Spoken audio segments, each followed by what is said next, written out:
Marami ang nakakaranas nito.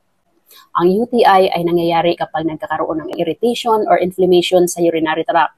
Kasama na dyan ang kidneys, bladder, paano maiwasan o ma-manage naturally. Una, uminom ng maraming tubig para ma-flush out ang dumi. Pangalawa, huwag pigilan ang pag-ihi. Kapag pinipigilan ang ihi, tumatagal ang bakterya. Pangatlo, proper hygiene. Panatilihing malinis, especially ang private part. At iwasan muna ang sobrang alat o sobrang tamis ng mga pagkain, soft drinks, mga chichirya.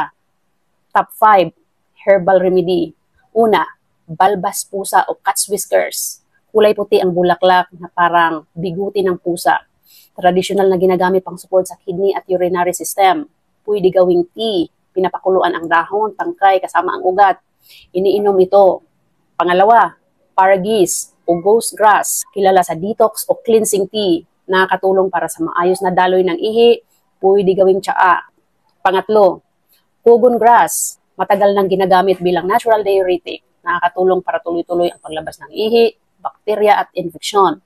Sampasampalukan, kilala sa liver at kidney cleansing, pinapainom ito bilang tea o decoction. At parsley, madalas ginagamit bilang natural cleansing herb para sa urinary health. Pwedeng i-blender, gawing juice.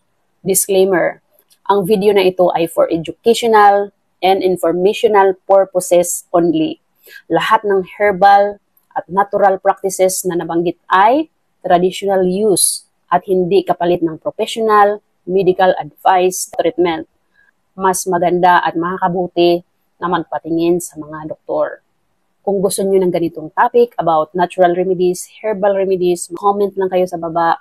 Dahil dito, pag-uusapan natin ang mga herbal halamang gamot para sa maayos at healthy na katawan.